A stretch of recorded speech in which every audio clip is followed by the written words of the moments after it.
slavery's wrong. Well, if you don't root it in the fact that we're all equal, then of course it's okay for the strong to enslave the weak. Throughout a lot of human history, that was done.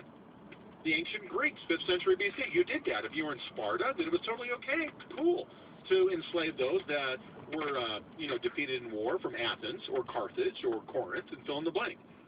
The whole concept of everyone being created equally before God, that's a Judeo-Christian thing. That's found in the Hebrew Bible. Now, what happens, in all intellectual honesty, if you reject that? What if you're just an evolved animal?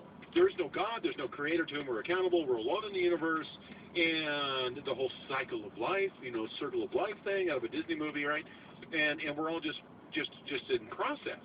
There's no such thing as a fixed human nature. We're all evolving. What if that's true? Well, where does that lead? That's why I want to have Wesley Smith on. Because he can tell you where it leads. There's entire movements all over the globe to grant human value or human worth to plants and ecosystems and sand fleas and bacteria and all kinds of things. Because if you fundamentally do not believe that man is anything special, then how do you arrive at treating man special? You don't. So if there's a drowning puppy or a drowning 3-year-old, you're in moral conflict on whom to save. Because that might be your puppy. And you don't know that child, but you know the puppy, so the puppy has more moral value to you, so you save the puppy. Now, you don't want people like this babysitting your kids, but that's out there. So Wesley J. Smith, lay this out, because we've talked about things like transhumanism and ecocide and the rights of nature now in Santa Monica. This is a global, organized, intentional movement. Lay it out. And it cuts across a broad array of different ideologies and advocacies. I got into this with the criticism of bioethics, where bioethicists, many of them, not all, but many, are saying that being human is not what gives moral value. Well, once you say that, whether it's in nature rights or something else, you have to say, well, then what does? For many in bioethics, it's having minimal cognitive capacities to be designated a, quote, person. So that there's such a thing as the human non-person in this view. Who are the so-called human non-persons? Well, all unborn life. Embryos, fetuses. Early embryos don't even have a nervous system. Fetuses are not conscious. They're not self-aware over time. They don't value their own lives. Now, some listeners might say, well, that makes sense. Yeah, well, neither do newborn infants. Newborn infants are not self-aware over time. Newborn infants have not yet developed the capacity to value their own lives. And therefore, there are some in bioethics who say newborn infants are not persons.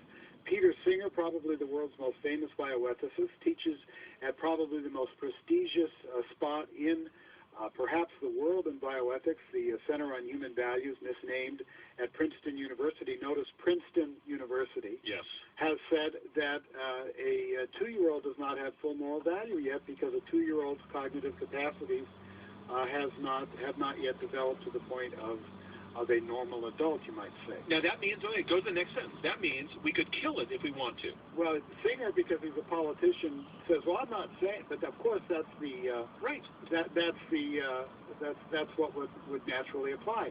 Plus you've had bioethicists, which I wrote about in my book, Culture of Death, The Assault on Medical Ethics in America, who have said that we can use living human beings, so-called non-persons, as resource as research subjects and sources of organs. You might think this is, and that would also apply to people with Alzheimer's disease who've lost those capacities, right? Right. Or somebody who's like Terry Schiavo, just to use a familiar name and face, who's clearly a living, breathing human being. But there are those, and while she was being dehydrated, I was very close to her family. I felt like I was riding into the Alamo, but I fought to try to help keep her alive, and we failed. But I had debates on television and so forth. I would say to bioethicists, rather than dehydrating her to death, which, think about that, we intentionally dehydrated Terry Schiavo to death, why don't we just kill her for her organs? And you know, there were those who said, yeah, because her organs are just property anyway, and she no longer is a person. This just came across my transom. I haven't read the article. I've just read the abstract. What makes killing wrong? in the, let's see, it's in the Journal of Medical Ethics. Quote, this is the abstract, this is all I've read. Okay. What makes an act of killing morally wrong is not that the act causes loss of